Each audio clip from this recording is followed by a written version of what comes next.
Good day everyone. I am the discussant for today. I am Samantha Estuesta and my topic is all about 14 work of ethics. The first work of ethics is the meaning of work. Working is both right and duty. Work is the legitimate use of our mental and bodily powers for economic gain and profit. So, work ay isang karapatan at tungkulin or responsibility. Ito ay ang wastong paggamit ng ating mga kakayahan sa isip at katawan para sa economic gain and profit. So next, we have the first one. Work is the use of application of our physical powers to accomplish a task. So, ang trabaho is paggamit or aplikasyon ng ating physical na kakayahan upang magawa ang isang gawain. It is a use because nobody can own another person's body, nor anyone can sell his body, any part or function of it. So, it is used because walang sino man ang maaaring magmay-ari ng katawan ng iba or magbenta ng kanyang katawan anumang bahagi o tungkulin ito. Legitimate use because not every activity which provides income is not work in the moral and legal sense. So, legitimate use because not all activities that generate income are considered work in a moral and legal sense.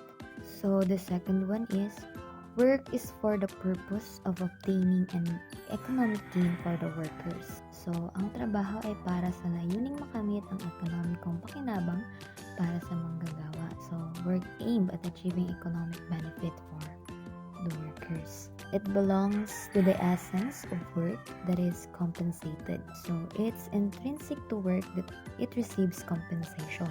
Compensation is based on justice and takes the form of wage or salary. So, compensation is founded on fairness and typical comes in the form of wages or salary. So, ang kabayaran ay batay sa katarungan at nagkakaroon ng anyo o sahod o sweldo. The second work of ethics is the right to work. So, working is both right and duty. The right to work derives from the right to life. Man has basic needs which must be satisfied in order for him to survive. So, working is parehong karapatan at tungkulin or duty. The right to work stems from the right to life, karapatan sa buhay. So, people have fundamental needs that must be met for them to survive.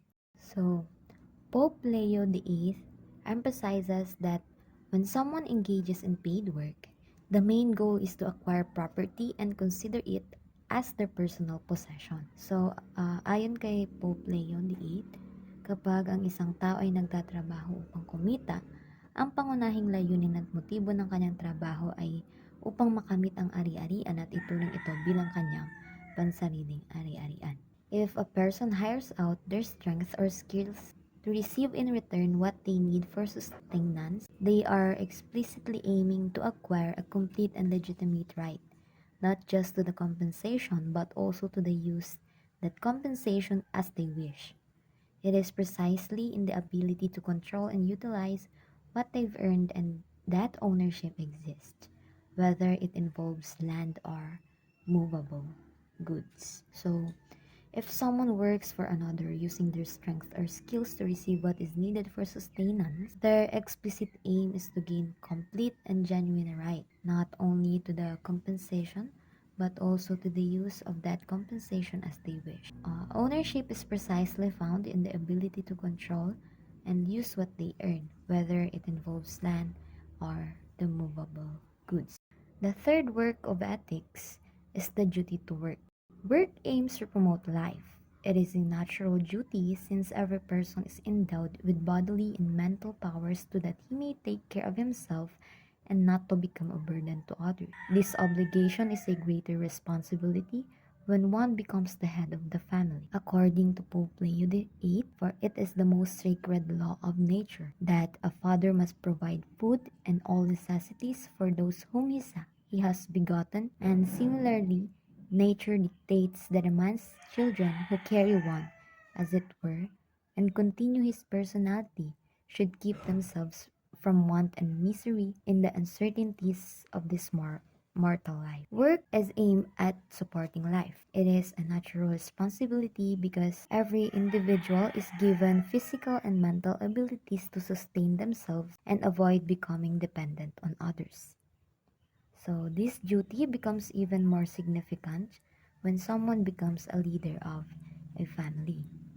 Pope Leo VIII highlights that it's fundamental law of nature for a father to provide for his children, ensuring they have food and essential needs. Similarly, children, as extensions of their parents, should strive to prevent themselves from suffering in the uncertainties of life. Next, according to the Bible, laziness is evil. A man who is habitually lazy does not deserve to eat or to be fed. So being lazy is considered wrong. A person who consistently avoids work doesn't deserve to eat or to be provided for. In Deberes de los Hijos del Pueblo, or Duties of the Sons of the Country, Andres Bonifacio says, "The work which sustains you is the basis of love. Love for oneself, love for wife and children, love for the brothers and countrymen."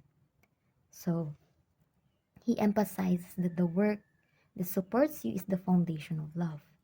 It's the love for oneself, love for one's spouse and children, love for siblings, and love for fellow countrymen. So the fourth work of ethics is the capital and labor.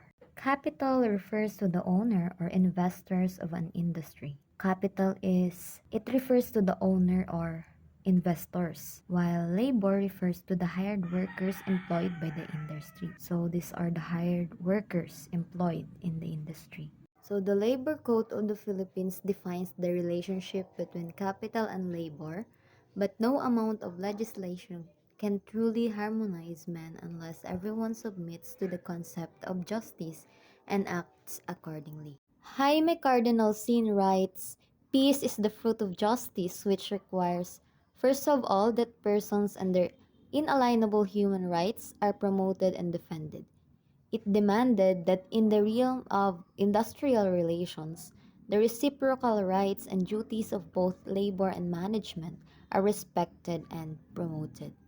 In the Philippines, the determination of the minimum wage is the responsibility of National Wage Board and the Regional Tripartite Wage Board. The aim is to establish a system of standards that would ensure wages as fair and equitable to both capital and labor. The sixth work of ethics is the family wage. The minimum wage may not necessarily commensurate for workers to maintain a modest standard of living. Way back in May 1949, the Catholic bishops of the Philippines have proposed that a just wage is the family wage. That is, one which commensurate to the needs of a modest average family. We quote the document because the concept is relevant today as it was before, since the economic situation had hardly changed. In the present economy, the great bulk of the country's land and wealth are possessed by a small minority to whom the rest must come for work. Such an economy can be justified only if this great majority of the people can obtain in return for their work a wage that will supply them with the minimum human standard of living, which we have defined above.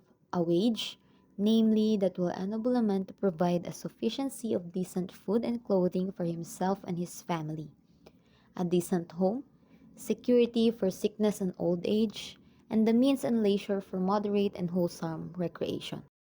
To all of this, every man has strict right, and when the only means by which a man can obtain them is in exchange for his labor, he must be able to obtain them in exchange for his labor. In other words, a man's labor must be worth at least a wage that guarantees him all this. Such a wage we call family wage. So the seventh work of ethics is the factors for determining wages.